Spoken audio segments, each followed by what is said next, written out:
Okay, well, g'day everyone. It's Wesley here from Business Blessings. And here we go with another one of our interviews leading up to our Sell breakfast. So that's this Friday, the 23rd of March. So welcome, Andrew Pitchford. Wes, thanks for having me. Now, I'm outdoors trying to enjoy a bit of fresh air, but I have heard motocross bikes in the background. So if one goes by, well, we'll know there's a race on for somebody. That's fine. I understand that totally, and it's great to see the background that you've got there as well. After all, it is Saturday afternoon, so doing that reminds us to take a bit of a break and rest. Andrew, tell us a bit about who you are and what you do at Excitemedia. Oh, well, for the last 4 years, I've been working for a digital marketing agency in Brisbane called Excitemedia. Absolutely brilliant firm to work for. It was started by two guys who went to school in Kenmore High, went through uni, and then it's just grown. We've now got about 30 staff that work for us, a whole variety of digital marketing disciplines. So we do graphic design, web design, and making sure that it's marketed to. We do all the digital marketing like search engine optimization, Facebook. You name it, we've probably got a finger in the pie. Because it is a wide range of things in the whole media area today, isn't it? Like it's not just one thing; it's a whole lot of things connected together that works. Yeah, I think it's something we can't lose sight of. Nobody visits a website once and buys unless there's maybe a leaking tap in the laundry and I need that plumber now. But most of the time, we have all these multiple touch points with a brand before we actually decide to buy the camera, buy the car, book the holiday, whatever it may be. And so digital marketing has to be in front of people in maybe 7, 20 or 30 places before people actually do something. And people forget that as well, don't they? I think we were talking before that we think we just put a website up there or put an ad up on Facebook and wham, bam, thank you, ma'am, and it'll be taken care of. But it's just not like that at all, is it? No, sadly, there's this feeling that websites are easy. I think Microsoft Publisher has a lot to answer for, whereas people thought they could download a program and become a printing company. But it's the same with the web. It's more complicated. It's having a sense of how do I communicate the message and making sure that you know your website is about marketing your brand. It's about bringing people to your business. But your website isn't meant to solve all your business problems. I often sit down with people, and one of the things they think is the website will handle their accounts, their inventory, their CRM, and it's actually not always the best tool for the job. So what kind of clients do you like who would be your ideal customer? That's what I'm trying to say in doing that. And what kind of things can you offer them? Well, it's interesting. One of your other interviews, and I forget the gentleman's name, but he was talking about it almost doesn't matter how big the business is. It's about the nature of the business. Yeah. And we've got clients that are very large, large community services organizations, but most of our business are mum and dad startups and businesses that have been running for 10 years, but they recognize that they just don't have enough time and energy to do the marketing. So they're busy running the business. They come to us to take that marketing load off. I guess ideally, we work with companies who are on the threshold of thinking, should I employ a marketing person part-time or full-time? And because digital is such a focus, they come and talk to Excitemedia to see if we can actually take that responsibility off their shoulders and work alongside growing the business.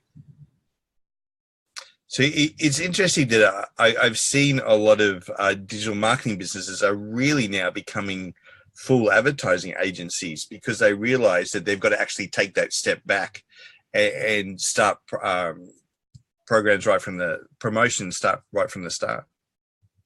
Yeah, and I think there's another interesting aspect in digital marketing is that there are generalists and there are specialists.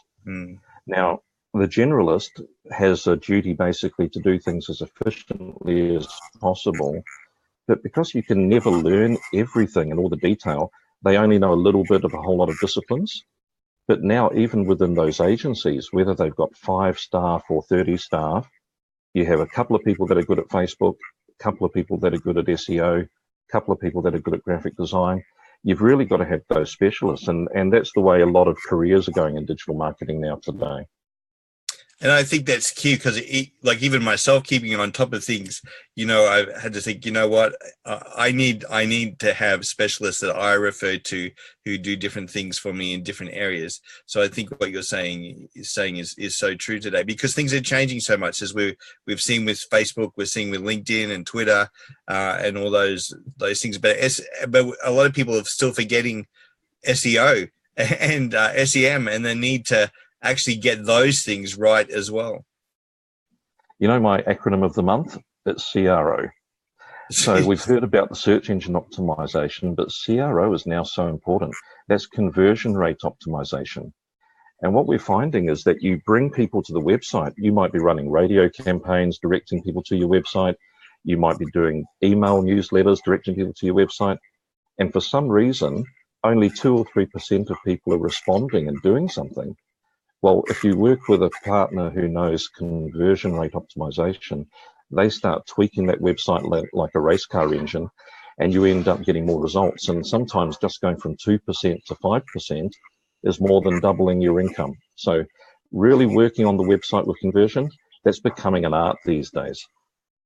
Yeah, so true. And I like that term, CRO. We've now got all these other acronyms that we need to keep in our mind. So across the board, Andrew, is there anything, because you talk to a lot of people from a lot of different industries, are there any trends and things that you are picking up that you think it's worthwhile people should know about? Like, for example, CRO, are there others like that you see? Well, probably taking a step back even further, I think there's a good, healthy change happening where businesses are starting to recognize that a website is not a set and forget. So in the past, they would have got a website and left it for 6 or 7 years before making a change to the next version. Probably in the last 5 years, they might have shortened that and done a website every 3 years. Now they're realizing that that website should just keep getting updated. It's a living document online representing your brand. So it should be up to date on your products, up to date on your pricing, up to date with a sense of your target customer. And it's really good to see that a lot of clients that I'm talking to are starting to understand how important that is. They've probably seen through Facebook how immediate they can change the direction of their company just by a few posts here and there, and they're making sure they do that on the website. So that's probably the big change I'm really encouraged by. And I think too, when websites first came out, I remember, with the job I was working with, thinking, we've got to get a website, and thinking, but you needed a specialist to do that. But it's very different these days. Like, most of the websites have templates that people can actually go in themselves and change a lot quicker than what it is. I mean, yeah, so they still may need someone to manage the whole thing, but they can actually make those changes themselves, which is a huge change. Yeah, that's the approach we take. We're very transparent that when we build a website, we want to hand back the keys to the car to you. So we want you to be able to deal directly with the hosting company, but we want you to be able to log in and change a paragraph of text. You still want to work with a partner that keeps you accountable to the direction of your marketing and your brand goals. But the day-to-day management of that website, you should be able to easily do as much as editing a Word document. That's great. So it's good to hear. Well, are there any final comments you'd like to make, Andrew? Well, looking forward to catching up with everybody. I was really encouraged by Hudson's interview. Yes. Sometimes sales seems to be a mystery, but it is actually about getting those relationships formed, knowing which relationships that you should invest in, which relationships you should walk away from.